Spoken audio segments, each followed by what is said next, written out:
Hello friends, welcome to external shorthand dictation. आज का dictation 120 शब्द प्रति मिनट की गति से हो। डिक्टेशन शुरू करते हैं। शुरू करने से पहले आपको बता दें, जो भी डिक्टेशन इस चैनल पर डाली जाती हैं उसकी आउटलाइन हमारे यूट्यूब शॉर्ट्स पे मिल जाएंगे और इसकी PDF हमारे टेलीग्राम चैनल पे मिल जाएंगे।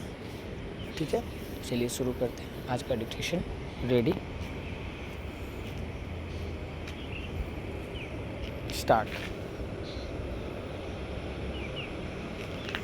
अंततः हमने वह कर दिखाया जो विश्व का कोई देश और यहाँ तक कि अमेरिका एवं रूस भी नहीं कर सका।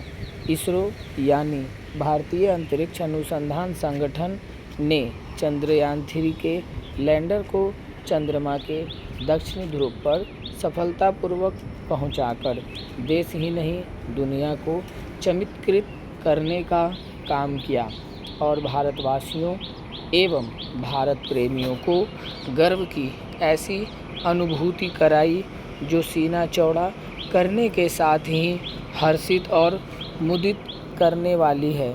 चंद्रयान-3 की चंद्रमा पर सफल लैंडिंग एक ऐसा अविस्मरणीय और अद्भुत क्षण है जो वर्षों तक भारतवासियों को प्रेरित करता रहेगा।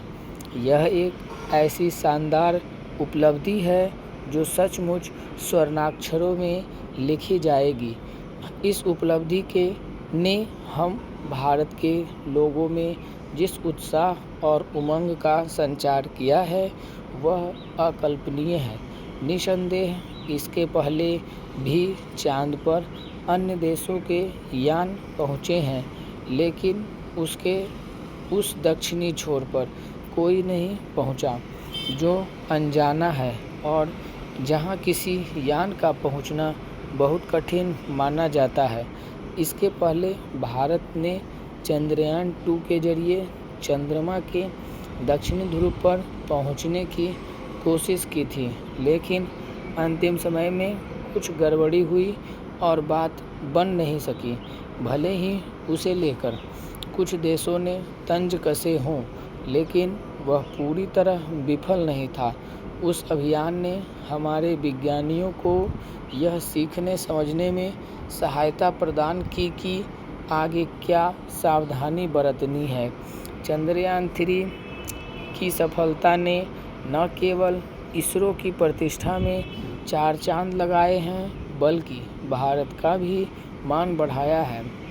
इसके साथ ही उसने भारतवासियों को इस आत्मविश्वास से भरने का काम किया है कि उनके लिए कुछ भी कठिन नहीं है और वे वह सब कुछ हासिल कर सकते हैं जो अन्य देशों और विशेष रूप से विकसित देशों के लोग प्राप्त कर चुके हैं। चंद्रयान-3 का सफल अभियान केवल चंद्रमा के अनजाने रहस्यों को उजागर करने में ही सहायक नहीं होगा, बल्कि अंतरिक्ष विज्ञान को नए आयाम भी प्रदान करेगा। चूँकि इसमें पूरा विश्व लाभान्वित होगा, इसलिए इस पर हैरानी नहीं कि चंद्रयान-3 अभियान पर सारी दुनिया की निगाहें थीं। इसरो ने जो इतिहास रचा वह यही रेखांकित कर रहा है कि नए भारत का निर्माण हो रहा है और वह महाशक्ति बनने की राह पर है। अब यह भरोसे के साथ कहा जा सकता है कि विश्व पटल पर अपनी और गहरी छाप छोड़ने का भारत का समय आ चुका है। चंद्रयान-3 अभियान की सफलता पर प्रधानमंत्री ने यह ठीक ही कहा कि यह विकसित भारत का जय घोष है और इससे देश को एक नई ऊर्जा और चेतना मिली है।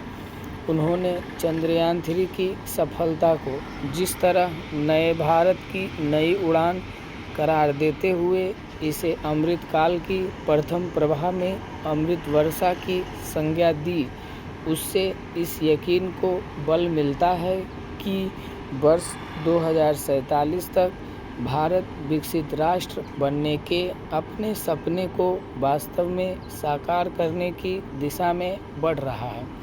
इसरो ने जिस तरह बेहद कम कीमत पर अपने चंद्रयान-3 अभियान को सफलतापूर्वक अंजाम दिया, वह यही बताता है कि किसी भी क्षेत्र में बड़ी कामयाबी पाने के लिए संसाधनों से अधिक संकल्प और आत्मविश्वास की आवश्यकता होती है। इसकी अनदेखी नहीं की जानी चाहिए कि अमेरिकी अंतरिक्ष एजेंसी नासा को चंद्रमा पर अपना पहला यान उतारने में करीब 15 बार असफलता झेलनी पड़ी थी, लेकिन हमारा इसरो चंद्रमा के दुर्गम माने जाने वाले दक्षिणी छोर पर दूसरे ही प्रयास में सफल हो गया। इसरो के विज्ञानियों और तकनीकी विशेषज्ञों ने अपने तप, त्याग और संकल्प से बेहद कठिन माने जाने वाले कार्य को जिस कुशलता से संपन्न किया, उससे उन्होंने दुनिया में अपनी मेधा का लोहा मनवाया। वे वंदन और अभिनंदन के पात्र हैं। अब यह तय है कि पहले से ही भारत को एक उभरती शक्ति के रूप में देख रहा विश्व समुदाय भारत को और अधिक महत्व देगा।